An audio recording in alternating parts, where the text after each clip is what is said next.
प्यारे बच्चों, आप सभी को नमस्कार। इस वीडियो में लोकतंत्र में सत्ता साझेदारी चैप्टर से संबंधित जितने ऑब्जेक्टिव हो सकते हैं उसका डिटेल डिस्कस करेंगे।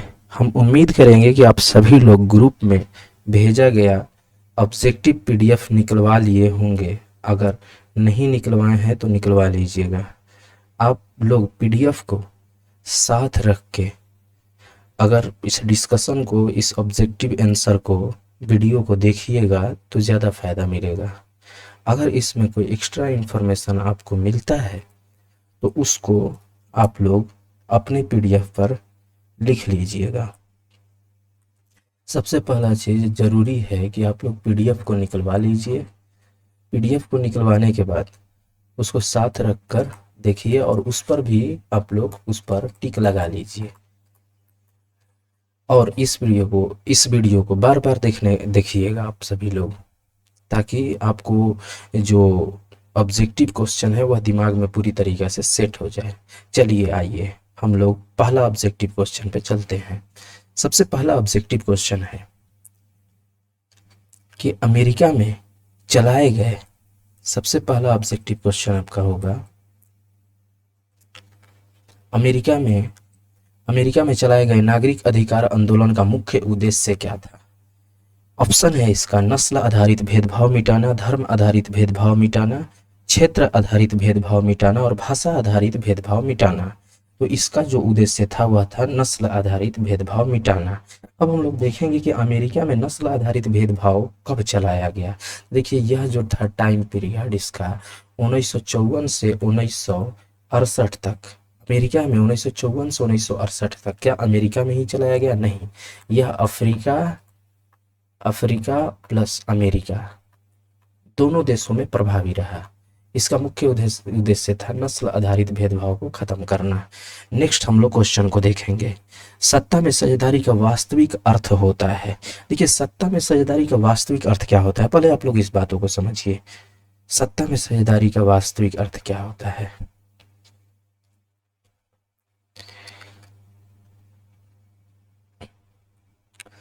सत्ता में साझेदारी का वास्तविक अर्थ होता क्या है कि मान लेते हैं कि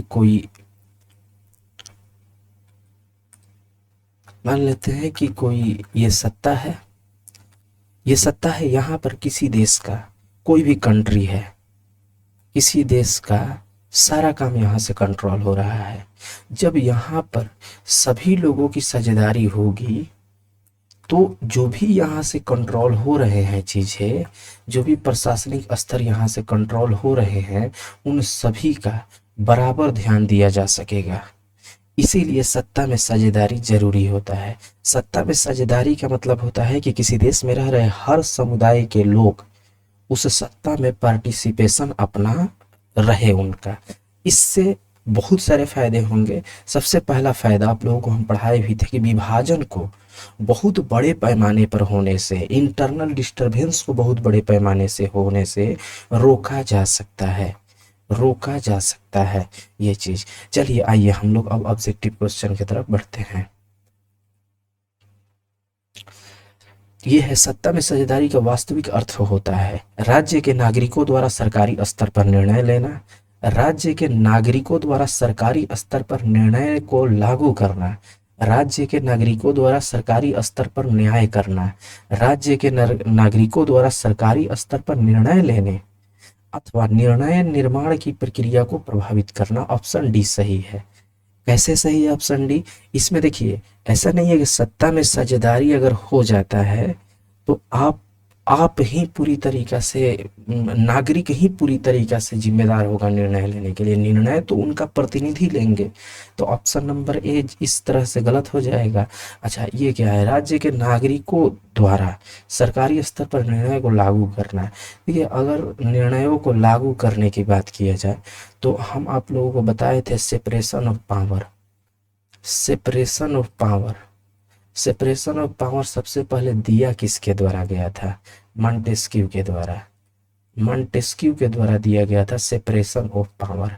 इसमें विधायिका, न्यायपालिका, कार्यपालिका तीन अलग अलग काम होती है। विधायिका का काम होता है सरकारी स्तर पे कानून बनाना, और ये सत्ता में साझेदारी से रिलेटेड जो भी चीज बता रहे हैं वह विधायिका का पार्ट है।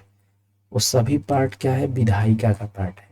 अब निर्णय लागू करने का काम तो सीधा तौर पर न्याय कार्यपालिका का है, और निर्णय का देख रेख करने का काम जो है वह सीधा तौर पर कार्य न्यायपालिका का है।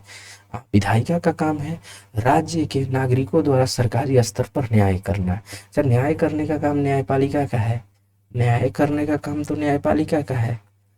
ये बात है कि न्यायपालिका में जो बैठे लोग हैं वह विधायिका में बैठे लोगों के द्वारा चुने जाते हैं। मुख्य रूप से जो न्यायपालिका में जैसे सुप्रीम कोर्ट के जज, हाई कोर्ट के जज, इन सभी को विधायिका के लोगों द्वारा चुने जाते हैं मुख्य जज के रूप में। इसीलिए ऑप्शन डी जो है सही होगा। देखिए, जहां अगर आप लोगों को नहीं समझ में आता है उसमें आप कमेंट में उसको लिख दीजिए कि ये चीज़ हमें नहीं समझ में आ रहा है। ज़्यादातर इस ऑब्जेक्टिव में बच्चों को कन्फ्यूजन हो रहा है, तो इसीलिए हम आप लोगों को कहेंगे कि आप लोग इसको लिखिए जहां नहीं समझ में आ रहा है। चलिए क्वेश्चन नंबर 3 पे हम बात कर लेते हैं। सत्ता की साझेदारी के संबंध में इनमें से कौन सा कथन सही है? सत्ता के साझेदारी के संबंध में इनमें से कौन सा कथन सही है? हम आप लोगों को बताए हैं कि सत्ता के साझेदारी का प्रमुख उद्देश्य जो होता है वह होता है कि ज़्यादा से ज़्यादा लोगों को सत्ता में साझेदार बनाना, यानी उनके प्रतिनिधियों को, उनके समुदाय के लोगों को सत्ता में साझेदार बनाना। क्या कह रहा है? सत्ता की साझेदारी से अस्थिरता और आपसी फूट को बढ़ावा मिलता है। अभी हम आप लोग पहले डिस्कस कर रहे थे कि सत्ता की साझेदारी से एकता बढ़ती है, कन्फ्लिक्शन को कम किया जाता है, इसीलिए ये गलत है। सत्ता की साझेदारी से देश की एकता कमजोर होती है। क्या एकता कमजोर होती है? गलत है। सत्ता की साझेदारी विभिन्न समुदाय के बीच टकराव को कम करती है। टकराव को कम करती है, हम बताएं कन्फ्लिक्शन को कम करती है। हाँ, ये तो लग रहा है कि होगा, लेकिन आगे भी पढ़ लेते हैं। सत्ता की साझेदारी में निर्णय लेने की प्रक्रिया में अनावश्यक विलंब होता है। ये कोई सही इसका आंसर नहीं है, इसलिए ये गलत है। हमारा ऑप्शन सी जो है वह सही होगा इस क्वेश्चन के आंसर। क्वेश्चन नंबर 4 पे हम लोग आते हैं। इनमें से कौन सा कथन सही नहीं है? इनमें से कौन सा कथन सही नहीं है, इस पर विचार करना है। ये वाला बातों पे ध्यान रखिएगा। क्या होता है, बहुत स्टूडेंट क्या करते हैं कि नहीं को ध्यान में छोड़ करके और सही है पे चले जाते हैं, जिससे गलत आंसर लगने की संभावना होती है। क्या कह रहा है? उत्तरी आयरलैंड में वर्ग और धर्म के बीच गहरी समानता है। उत्तरी आयरलैंड में वर्ग और धर्म के बीच क्या समानता है? नहीं है, समानता नहीं है, जो कि ये वाला चीज जो है वह गलत कह रहा है। नीदरलैंड में वर्ग और धर्म के बीच गहरी खाई है। हाँ, गहरी खाई है। उसके बाद ये भी सही बात बोला है। उत्तरी आयरलैंड और नीदरलैंड दोनों ही ईसाई बहुल देश है। हाँ, ईसाई बहुल देश है, ये भी सही बोला है। उत्तरी आयरलैंड के कैथोलिक समुदाय आर्थिक रूप से काफी संपन्न व खुशहाल है, ये भी सही है, खुशहाल है, संपन्न है। लेकिन जो ये बात बोला ना कि समानता है, ये गलत बोला है। अब बोला है कि कौन सा सही नहीं है, इसीलिए इसका जो है वह सही जवाब आपका हो जाएगा ऑप्शन नंबर ए। चलिए अब हम लोग नेक्स्ट क्वेश्चन पे देखते हैं। कह रहा है, नेक्स्ट क्वेश्चन है, राजनीति में धर्म उस वक्त विकराल समस्या के रूप में खड़ी हो जाती है जब राजनीति में जब धर्म आ जाता है, राजनीति या बहुत सारे धर्मों के बीच एक धर्म की ज्यादा मान्यता दी जाने लगती है, तो वह क्या रूप पकड़ता है? सांप्रदायिकता का रूप पकड़ता है। तो इसका हो जाएगा ऑप्शन नंबर ए। देखिएगा क्या है, धर्म को राष्ट्र का मुख्य आधार मान लिया जाता है। धर्म एवं संप्रदाय को राष्ट्र का मुख्य आधार मान लिया जाता है। शिक्षा को राष्ट्र का मुख्य आधार मान लिया जाता है। कानून को राष्ट्र का मुख्य आधार मान लिया जाता है। कह रहा है कि राजनीति में धर्म कब, किस टाइम पे एक बहुत बड़ी प्रॉब्लम खड़ी कर देती है, जब धर्म और संप्रदाय को उसका आधार, मुख्य आधार मान लिया जाएगा ना, तो उस समय यह जो है राजनीति में धर्म बहुत ही खतरनाक बन जाएगी। उसके बाद हम लोग आएंगे क्वेश्चन नंबर 6 पर। क्वेश्चन नंबर 6 कह रहा है कि लोकतांत्रिक शासन व्यवस्था में सत्ता के साझेदारी का सिद्धांत का पालन करते हुए किस बात पर विशेष बल दिया गया है? क्वेश्चन एक बार और सुनिएगा। लोकतांत्रिक शासन व्यवस्था में सत्ता की साझेदारी का सिद्धांत का पालन करते हुए किस बात पर विशेष बल दिया गया है, यानी सत्ता साझेदारी का मुख्य मकसद होता क्या है, सत्ता साझेदारी का मुख्य मकसद क्या होता है, इस क्वेश्चन का मतलब, क्वेश्चन का एक मतलब समझिएगा। कह रहा है कि जो लोकतांत्रिक लोकतांत्रिक शासन व्यवस्था आप लोग समझते ही हैं, जिसमें लोगों के द्वारा शासक का चुनाव किया जाता है, इस व्यवस्था के तहत सत्ता के साझेदारी का जो सिद्धांत है, इसका मुख्य क्या उद्देश्य है, इसका मुख्य उद्देश्य क्या है, ये चीज को आप मुख्य उद्देश्य क्या है, अब समझिएगा ऑप्शन। सत्ता की साझेदारी में अधिकाधिक लोगों को शामिल करने पर, सत्ता की साझेदारी में कम से कम लोगों को शामिल करने पर, ये तो ऐसे ही गलत है। सत्ता की साझेदारी में कम से कम लोग नहीं बल्कि अधिक से अधिक समुदाय के प्रतिनिधि उसमें शामिल हो। सत्ता की साझेदारी में किसी विशेष समुदाय पर बल शामिल करने पर नहीं, सत्ता की साझेदारी में शिक्षित लोगों को शामिल करने पर, ये कोई जरूरी नहीं है। इसीलिए ऑप्शन नंबर ए आपका सही होगा। श्रीलंका में सत्ता की साझेदारी से संबंधित निम्नलिखित में से कौन सा कथन सही है? बहुसंख्यक सिंहली भाषा के हितों की अनदेखी का प्रयास, अल्पसंख्यकों का प्रभुत्व कायम करने का प्रयास, संघीय शासन पद्धति अपनाकर सभी क्षेत्रों के हितों का ध्यान, श्रीलंकाई सरकार की नीति द्वारा सिंहली भाषी बहुसंख्यकों का वर्चस्व कायम करने का प्रयास, ये सही है। Option number D. अब श्रीलंका में हम लोग एक बार देख लेते हैं कि श्रीलंका में कौन कौन से कास्ट के लोग हैं। श्रीलंका में आप बताइएगा, श्रीलंका की राजधानी कहाँ है? श्रीलंका में सिन्हेली, इस सिन्हेली जो है ना भाषा है तमिल, उसके बाद इस्लाम यानी कि ये हो गए मुस्लिम, उसके बाद आगे ये जो हो गए आपको हिंदू, हिंदू तमिल, और ये जो हो गए सिन्हेली वो हो गए बौद्ध धर्म के। मुख्य रूप से ये तीन धर्म वहां पे रहते हैं, एग्जिस्ट करते हैं। आगे क्वेश्चन में इनमें से कौन सा कथन सही है? ये चार कथन दिए हुए हैं और इन कथनों में से आपको देखना है कि कौन सही है। केवल भारत जैसे बड़े देशों में ही सामाजिक विभाजन होते हैं, जहाँ सामाजिक, जैसे भारत जैसे बड़े देशों में सामाजिक विभाजन नहीं होता है। ऐसा नहीं है कि खाली भारत में ही विभाजन है, अक्सर विभाजन सभी देशों में देखे जाते हैं। हाँ, विभाजन का प्रकृति अलग अलग होगा, नेचर अलग अलग होगा। विभाजन कोई रंग के आधार पर देखा जाएगा, कोई जाति के आधार पर, कोई धर्म के आधार पर देखा जाएगा विभाजन, तो प्रकृति अलग हो सकते हैं, लेकिन विभाजन तो सभी जगह देखे जाते हैं। तो ये गलत है। जहाँ सामाजिक अंदर एक दूसरे से टकराते हैं वहाँ सामाजिक विभाजन होता है। हाँ, ये सही है। जहाँ सामाजिक अंतर एक दूसरे से टकराने लगेंगे तो विभाजन होगा। केवल लोकतांत्रिक देशों में सामाजिक विभाजन होता है, ये कोई जरूरी नहीं है। यूगोस्लाविया में सामाजिक विभाजन के उदाहरण कभी नहीं देखने को मिलते हैं। यूगोस्लाविया टूट गया था, ये तो बात आप लोग पढ़े ही होंगे, इसीलिए ऑप्शन भी सही है। नेक्स्ट क्वेश्चन पे हम लोग आएंगे।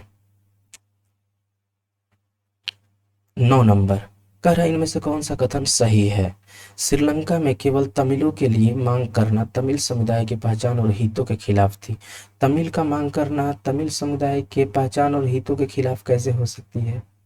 कोई भी समुदाय का मांग करना उनके समुदाय के खिलाफ कैसे हो सकता है? उनके समुदाय का तो ज्यादा हित का ध्यान दिया जा रहा है, और ज्यादा हित का ध्यान देना भी अच्छी बात नहीं होता है। सबके हितों को बराबर ख्याल रखना है, तो ये ऐसे गलत है, ये स्टेटमेंट सही नहीं है। क्योंकि तमिल का मांग करना और तमिल समुदायों के खिलाफ जाना, ये तमिल का जो मांग कर रहा है तमिल समुदाय के हित में काम कर रहा है। श्रीलंका में केवल बौद्ध धर्मावलंबियों की मांग करना सिन्हली समुदाय के हितों के खिलाफ थी।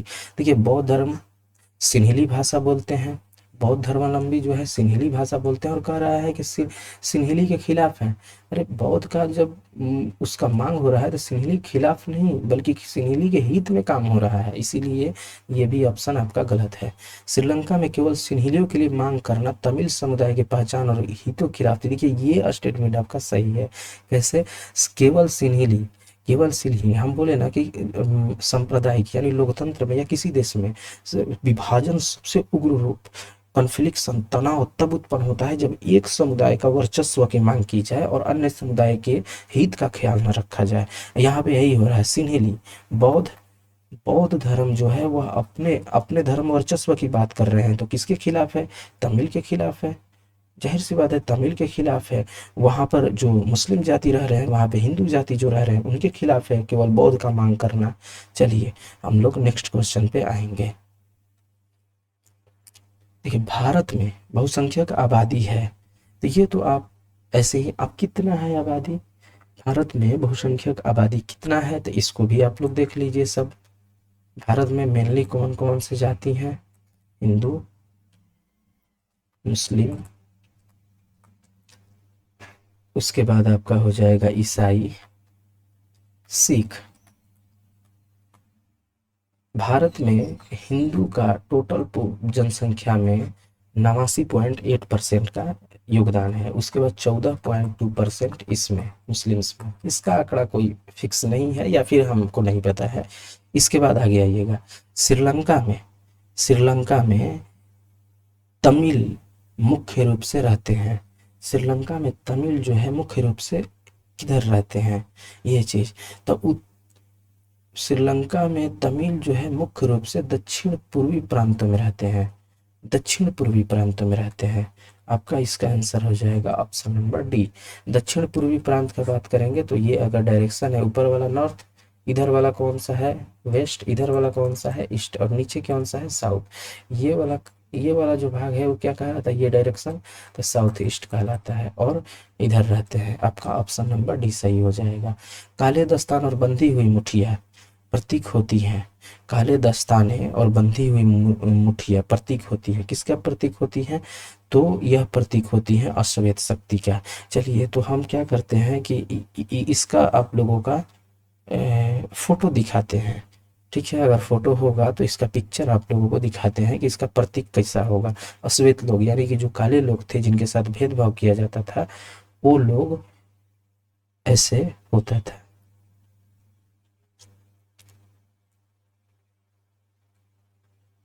थोड़ा सा 2 मिनट आप लोग टाइम दीजिएगा। काले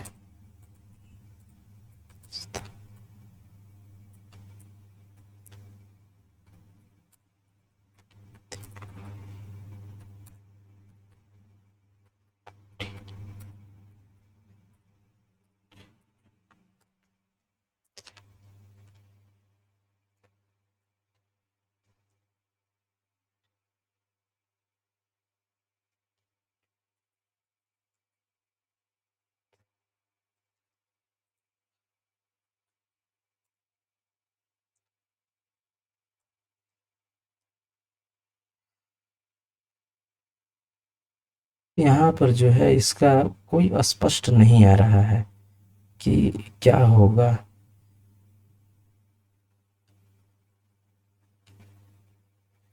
चलिए ठीक है, इसको हम ग्रुप में डाल देंगे क्योंकि झूठ झूठ मूठ का टाइम ज़्यादा हो जाएगा। आइए हम लोग नेक्स्ट क्वेश्चन पे आगे बढ़ेंगे। नेक्स्ट क्वेश्चन आपका होगा, भारतीय संविधान के अनुसार भारतवर्ष को क्या घोषित किया गया, तो 13 का हो जाएगा धर्मनिरपेक्ष राज्य। अच्छा, अगर हम आप लोगों को बताएं कि पंथ निरपेक्ष, समाजवाद, प्रभुत्व संपन्न और लोकतांत्रिक गणराज्य, ये 4 शब्द कब जोड़े गए थे, तो ये 4 शब्द जो है आपको जोड़े गए थे 1900, ये 4 शब्द आपको जोड़े गए थे 1976, 42वां संविधान संशोधन, 42वां संविधान संशोधन, ये धर्मनिरपेक्ष शब्द जोड़ा गया था उस समय। इसके बाद इनमें से किस संस्था में महिलाओं को 50% आरक्षण प्रदान है, पंचायती राज विभाग यानी स्थानीय जो पंचायती राज विभाग है उसमें जोड़ा गया है, 50% आरक्षण दिया गया है। अगर फिर इसमें अगर बात कर लेते हैं हम लोग कि ये पंचायती राज विभाग जो है वो संविधान के बनते समय नहीं था, ये जो है 24 अप्रैल 1993 से लागू हुआ, 24 अप्रैल 1993 से लागू हुआ। ये किस संविधान संशोधन के तहत लागू हुआ था, 73वां संविधान संशोधन, 73वां संविधान संशोधन के तहत यह जो है वह लागू हुआ। ये 73वां संविधान संशोधन कब हुआ था, 1992 में, और लागू कब हुआ, 24 अप्रैल 1993 में लागू हुआ, और ये संशोधन जो है 1992 में हुआ था। अब संशोधन किस ढंग से होता है, विधेयक किस ढंग से पास होता है, आगे के किसी वीडियो में आप लोगों को बहुत ही बेहतरीन ढंग से बताएंगे। अब हम लोग आते हैं कि लोकसभा में कितना महिलाएं हैं भाई, ये भी तो हो सकता है कि लोकसभा में कितनी महिलाएं हैं। तो लोकसभा में महिला जो है अभी का परसेंटेज, अगर अभी की परसेंटेज की बात करें लोकसभा में महिलाओं का, तो आपको 74 महिला हैं लोकसभा में, 74 महिला हैं अभी क्या।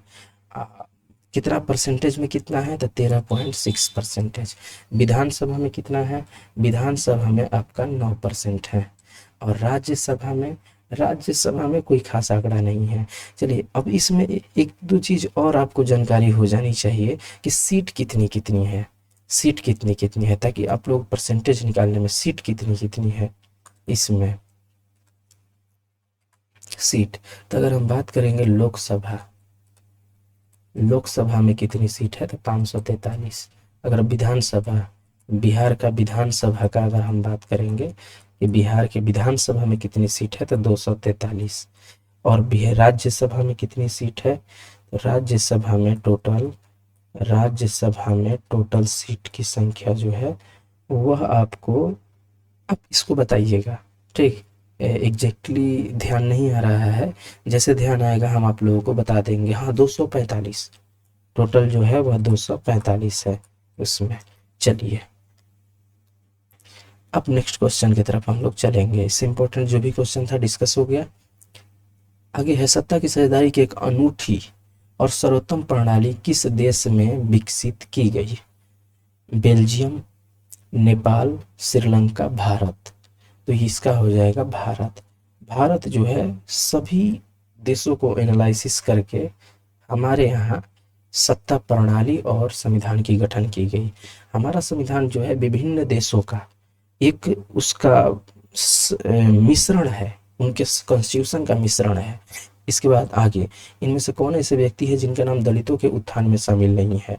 दलितों के उत्थान के लिए आप लोगों को बताए भी थे, महात्मा गांधी, ज्योतिबा फूले का बात करेंगे तो इन्होंने सत्य शोधक समाज का गठन किया और उसके माध्यम से दलित और महिलाओं के शिक्षे पर ज़्यादा फोकस किया। पेरियार, स्वामी नैयर, इनका भी योगदान है, भीमराव अम्बेडकर, इनका भी योगदान है। इसका आंसर ऑप्शन नंबर बी होगा, 17 का। 18 आइएगा, सत्ता की साझेदारी का अधिकाधिक आवश्यकता कहाँ पड़ती है। सत्ता की साझेदारी का अधिकाधिक आवश्यकता कहाँ पड़ता है, आप खुद से इस क्वेश्चन का अनुमान लगाइए कि जहाँ पे संप्रदाय और भाषा, जाति, इन सभी के आधार पे समाज ज़्यादा बटे हुए हैं, वहाँ पे सत्ता साझेदारी देना जरूरी है, नहीं तो वो बहुत बड़ा विभाजन का रूप ले लेगा। प्रत्येक लोकतांत्रिक राज्य में, क्षेत्रीय विभाजन वाले बड़े राज्य में, क्षेत्रीय विभाजन वाले छोटे राज्य में, जाति, भाषा, क्षेत्र, संप्रदाय के आधार पर बटे हुए समाज में ऑप्शन नंबर डी इसका सही होगा।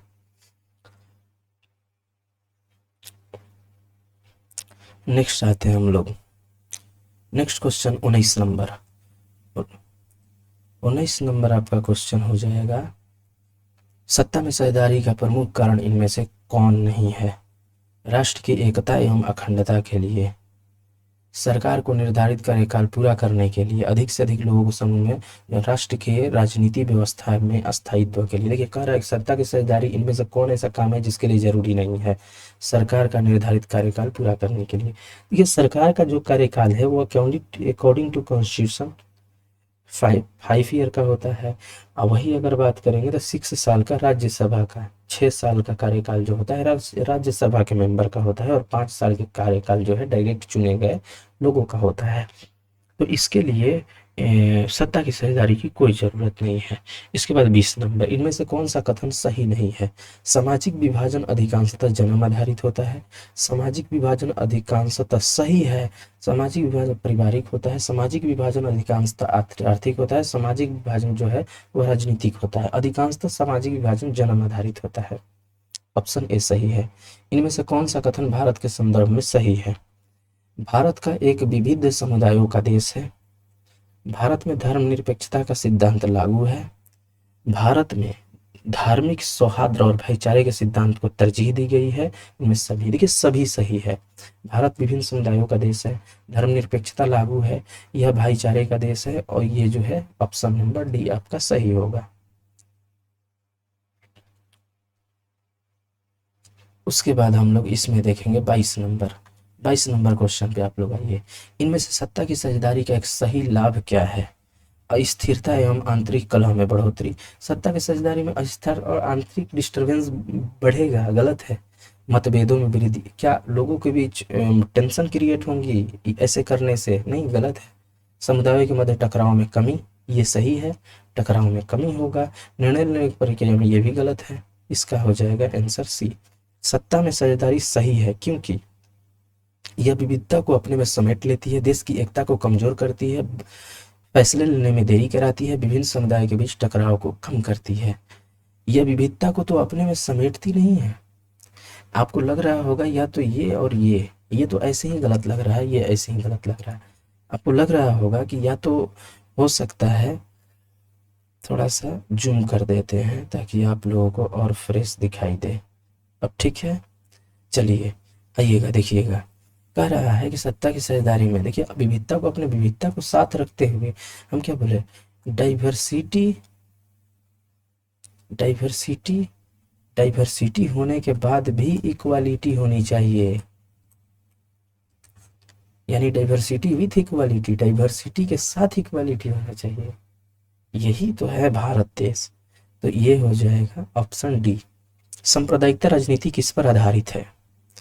एक धर्म दूसरे से श्रेष्ठ, एक धर्म जब दूसरे से श्रेष्ठ मानता है तो ये भी एक सांप्रदायिकता है।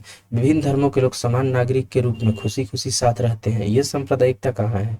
ये तो एक सांप्रदायिकता, ये तो सांप्रदायिकता यहाँ पर शून्य हो गया, क्योंकि सांप्रदायिकता कहता ही है कि एक धर्म को दूसरे धर्म से उच्च हो जाना, एक धर्म के अनुयायी एक समुदाय बनाते हैं, इसका कोई इसमें संबंधित नहीं है। एक धार्मिक समूह का प्रभुत्व बाकी सभी धर्मों पर कायम रहने में शामिल की शक्ति का प्रयोग नहीं किया जाता है, ये भी गलत है।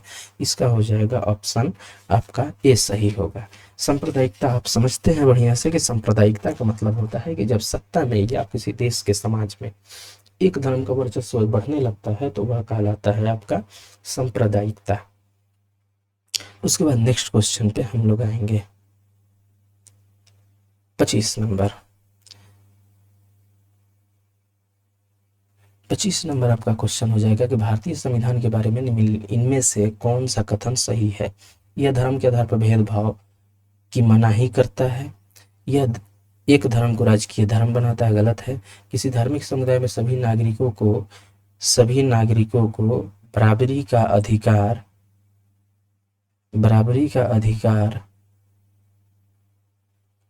एक मिनट, बराबरी का अधिकार देता है। एक धर्म भेदभाव को मनाही करता है। किसी धार्मिक समुदाय में सभी नागरिकों को बराबरी का अधिकार देता है। सभी लोगों में कोई भी धर्म मानने की आज़ादी देता है।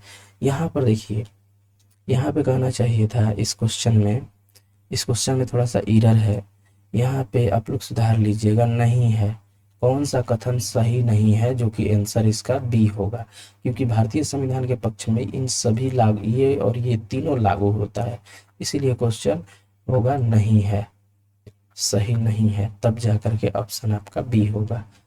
आगे 26 नंबर, बस 26 नंबर। जब हम लैंगिक विभाजन की बात करते हैं तो हमारा क्या अभिप्राय होता है? देखिए, लैंगिक सामाजिक विभाजन मीन्स होता है, जो समाज के द्वारा लैंगिक विभाजन मीन्स होता है बायोलॉजिकल,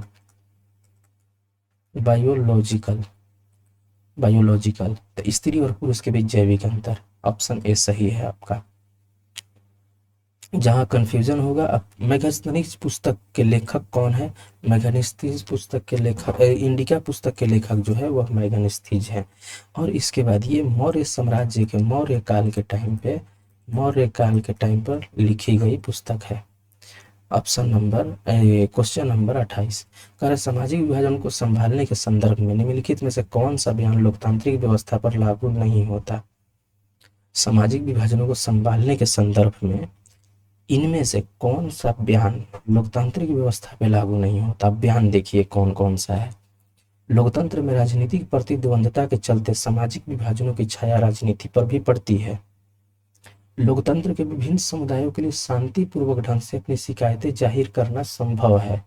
कह रहा है कि लोकतंत्र में विभिन्न समुदाय के शांतिपूर्वक ढंग से अपनी शिकायत जाहिर करना संभव है। हाँ, सही बात है। लोकतंत्र यही तो है कि सभी समुदाय को आज़ादी देता है कि आपका जो प्रॉब्लम है, दिक्कत है, वो आप बता सकते हैं। लोकतंत्र सामाजिक विभाजन को हल करने का सबसे अच्छा तरीका है। लोकतंत्र सामाजिक विभाजन के आधार पर समाज को विखंडन की ओर ले जाता है। ये बताइए, ये सही है? सामाजिक विभाजन के आधार पर लोकतंत्र विखंडन की ओर ले जाता है? नहीं ले जाता है। लोकतंत्र के अंदर सत्ता साझेदारी जो है वह डाइवर्सिटी के साथ इक्वलिटी को बरकरार रखता है, जो कि इसका आंसर क्या कह रहा है कि लागू नहीं होता है। कौन सा बयान लोकतंत्र के लिए लागू नहीं होता है? तो ये वाला, ऑप्शन नंबर डी। इसके बाद बिहार की साक्षरता दर, बिहार की साक्षरता दर का बात करेंगे तो इसका आंसर आपका हो जाएगा बी, 47%। लेकिन आप याद रखिएगा ये डेटा जो है 2011 के अकॉर्डिंग ये डेटा है, लेकिन अभी हम लोग क्या है 2001 के अकॉर्डिंग, सॉरी इसको सुधार करते हैं, 2001 के अकॉर्डिंग ये डेटा है। ओहो, ये डेटा जो है 2001 के अकॉर्डिंग है। 2011 के अकॉर्डिंग अगर डेटा का बात करेंगे तो वहाँ पे बिहार की साक्षरता दर जो है 61.8% है। और फीमेल इसमें जो है 2001 2000, ओहो मिस्टेक हो रहा है, 2011 बाबू, थोड़ा सा ध्यान दीजिएगा आप लोग। 2000 फीमेल का है 51.5% और मेल का इसमें है 71.2%। देखिए क्या होता है यहाँ पे, परसेंटेज कैसे निकाला जाता है। टोटल जितने बिहार में मेल हैं उनमें से जितना साक्षर हैं, यानी जितने साक्षर होंगे वह ऊपर, जितने साक्षर होंगे ऊपर, टोटल मेल जनसंख्या मल्टीप्लाई में 100 करेंगे तो आपको 71.2% आएगा। ये वाला कैसे निकाला गया होगा, तो टोटल पुरुष और स्त्री मिलाकर जितना पढ़े लिखे लोग हैं नीचे में, कुल जनसंख्या, कुल पुरुष स्त्री सभी का इंटू में 100 निकालेंगे तो ये इतना आएगा। तो याद रखिएगा ये लोग 61.8% 2011 के अकॉर्डिंग है, फीमेल का 51.5% मेल का।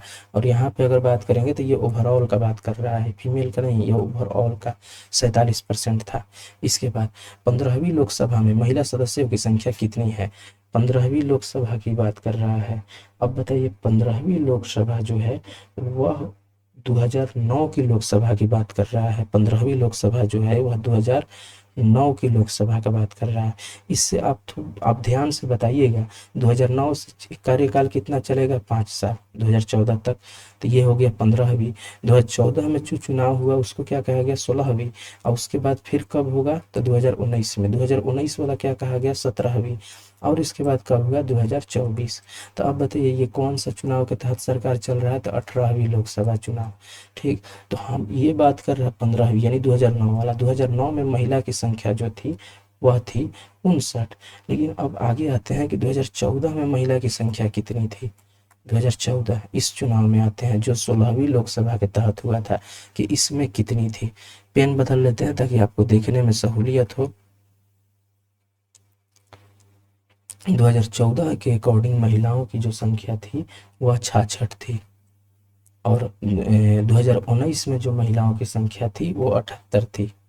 2024 में जो महिलाओं की संख्या थी वो अभी 2024 का बात करें, अभी महिलाओं की संख्या 14 है। अच्छा, ये जो 66, 78, 74, उसके बाद और बात किए हैं 59, ये कितना का हो रहा है, तो टोटल सीट होता है 543। ये लोकसभा का बात कर रहा है। फिर से आप लोगों को हम बताना चाहेंगे कि हम बोर्ड ही ले लेते हैं, थोड़ा सा आप लोग थोड़ा सा पेशेंस रखिएगा। बोर्ड ही ले लेते हैं, उस पर डिटेल आप लोगों को बताते हैं। देखिए क्या है कि ये एक हो गया लोकसभा, एक हो गया राज्यसभा, एक हो गया विधानसभा, विधानसभा 3 हो गए आपका। अच्छा, लोकसभा 2009 में 59 महिला इसमें थी, फीमेल का बात कर रहे हैं। उसके बाद 2014 में आपको महिला हो गई बढ़ करके 66। और 2019 में 5 साल बाद ये आएगा, इसमें हो गई 78। और 2024 में महिला जो है वह बढ़कर हो गई 74। ये है महिलाओं का संख्या इन लोकसभा में। कितने टोटल सीटों में, 543 में। या राज्यसभा में कितने सीटें होते हैं, अभी हम पीछे भी क्वेश्चन में आप लोगों को बताए हैं कि राज्यसभा में कितने होते हैं, 245। अच्छा, राज्यसभा का कार्यकाल कितना होता है, 6 वर्ष का होता है। विधानसभा हर अपना अपना राज्य का विधानसभा होता है, जिसमें बिहार का विधानसभा में 245 सीट है। बिहार की विधानसभा में 245 सीट है। ये तो क्लियर हो गया, 245 या 243 हो सकता है, 2 सीट 243 ही है, 243 सीट है। चलिए ये हो गया क्लियर। आप लोग महिला के विषय में बताइए दिए कि इसमें महिला है, टोटल 543 सीट है। विधान परिषद, बिहार में विधान परिषद भी है, बिहार में विधान परिषद भी है, इसमें जो है टोटल 75 सीट है। ठीक, इसको आप ध्यान रखिएगा, पीडीएफ के कहीं कोने में इसको लिख लीजिएगा। आइए हम लोग अब नेक्स्ट क्वेश्चन की ओर आगे बढ़ेंगे। नेक्स्ट क्वेश्चन आपका हो जाएगा, कहाँ तक हो गया था, हाँ 31 नंबर क्वेश्चन पे हम लोग आते हैं। 2001 की जनसंख्या के अनुसार भारत में साक्षर महिलाओं का प्रतिशत कितना है? 2001 की जनसंख्या के अनुसार बिहार में साक्षर महिलाओं का प्रतिशत जो था वह 54.16% था। चलिए आगे हम लोग आएंगे, इसमें साक्षरता का भी अगर हम बात कर लेते हैं तो आइए, टोटल जो है साक्षरता के विषय में आप लोग शायद पहले के वीडियो में पहले इससे बता दिए हैं। चलिए हम लोग देख ही लेते हैं। 2001 की जनसंख्या के अकॉर्डिंग 61.8%, 2011 के हम अकॉर्डिंग बता रहे हैं आप लोगों को, 2011 के अकॉर्डिंग बता रहे हैं 61.8% टोटल एजुकेशन है। और इसमें अगर महिला का बात करेंगे तो 51.5%।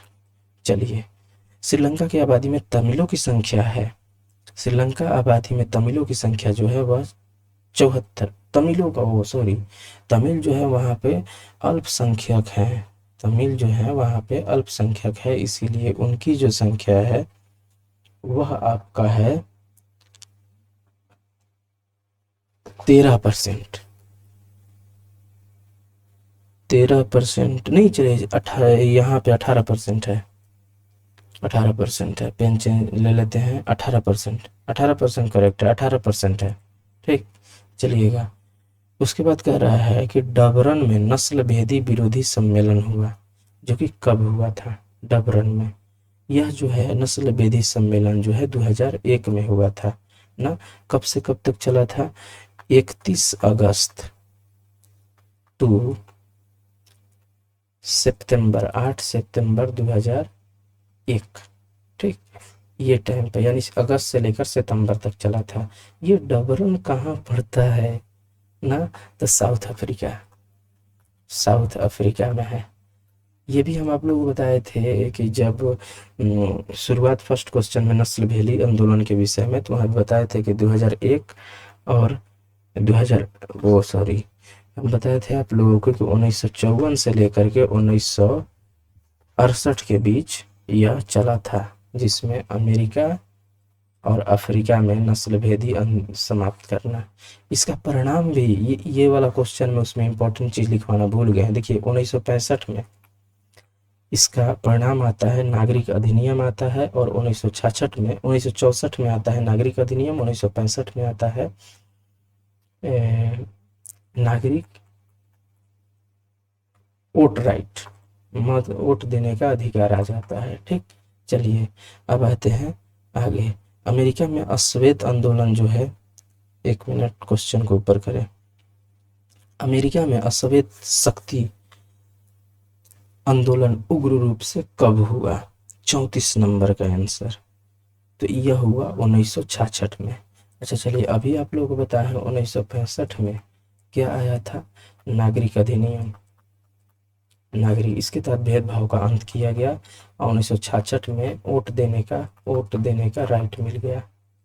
ये जो हुआ था 1954 से लेकर के 1968 तक जो हुआ था आंदोलन अफ्रीका और अमेरिका में, उसी का परिणाम है। इसको भी पीडीएफ में कहीं ना कहीं मेंशन कर लीजिएगा। श्रीलंका में बहुसंख्यक समुदाय की भाषा क्या है? सिनेली है। बेल्जियम के किस शहर के स्कूल में फ्रेंच बोलने पर रोक लगा दी गई? तो इसका आंसर होगा मर्चटेम। बेल्जियम के मर्चटेम में फ्रेंच बोलने पर रोक लगा दी गई थी, मर्चटेम पर। अच्छा, बेल्जियम की राजधानी क्या है? बेल्जियम की राजधानी बोलिए, ब्रुसेल्स। चलिए, वेस्ट इंडीज संघ की स्थापना कब की गई? 1958, 1962, 1973, 1975। तो 1958 में वेस्ट इंडीज संघ की स्थापना की गई। टाका किस देश की मुद्रा है? टाका जो है बांग्लादेश की मुद्रा है। तो फिर नेपाल की मुद्रा कौन सा है? सिंगापुर की मुद्रा कौन सा है? और इराक का मुद्रा कौन सी है? तो नेपाल की मुद्रा नेपाली रुपया है, नेपाली रुपया। इराक का मुद्रा दिनार है, इराक का मुद्रा जो है वह दिनार है। उसके बाद सिंगापुर का मुद्रा जो है वह डॉलर है। चलिए अब बड़ा ये भी इम्पोर्टेंट क्वेश्चन है। अंतर्राष्ट्रीय महिला दिवस की घोषणा किस संस्था ने की थी? ये जब 9th क्लास में आपको यूएनओ पढ़ाए थे तो इसमें बताए थे, यूएनओ द्वारा किया गया था। कब? 1975 में। 1975 में यूएनओ द्वारा किया गया था। तो अंतर्राष्ट्रीय महिला आयोग का गठन कब हुआ था? 1946 में हुआ था। और अंतर्राष्ट्रीय महिला दिवस जो कि 8 मार्च को मनाया जाता है, यह जो है 8 मार्च को मनाया जाता है अंतर्राष्ट्रीय महिला दिवस। इसके बाद नेक्स्ट, हाँ 8 मार्च को मनाया जाता है। इसके बाद निम्नलिखित में से कौन संघों के साथ आने का उदाहरण नहीं है? तो 40 नंबर क्वेश्चन पे थोड़ा ध्यान दीजिएगा। निम्नलिखित में से कौन संघों के साथ आने का उदाहरण नहीं है?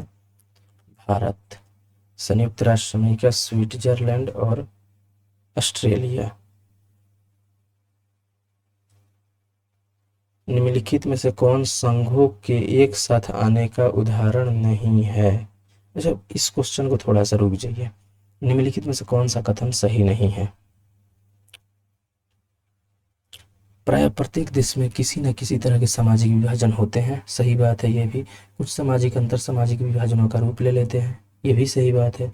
यह कोई जरूरी नहीं है कि सामाजिक विभाजन की सारी राजनीतिक अभिव्यक्तियां खतरनाक ही हों। सामाजिक विभाजन के प्रत्येक अभिव्यक्तियों को राष्ट्र विरोधी कहा जाता है। सामाजिक विभाजन के सही नहीं है, सामाजिक विभाजन के प्रत्येक अभिव्यक्ति को राष्ट्र विरोधी कहा जाता है। ये जरूरी सामाजिक, ये देखिए ये भी सही है, ये भी सही है, ये भी सही है। सही नहीं है तो डी, यानी ऑप्शन इसका क्या हो जाएगा? कह रहा सही नहीं है, तो इसीलिए आंसर इसका यही होगा आंसर। इसके बाद निम्नलिखित में से कौन सा कथन सही है? नेपाल की राजधानी काठमांडू में एक अलग प्रकार की सरकार की गठित की गई। बेल्जियम की राजधानी ब्रुसेल्स में एक अलग प्रकार की सरकार की गठित की गई। श्रीलंका की राजधानी कोलंबो में एक अलग प्रकार की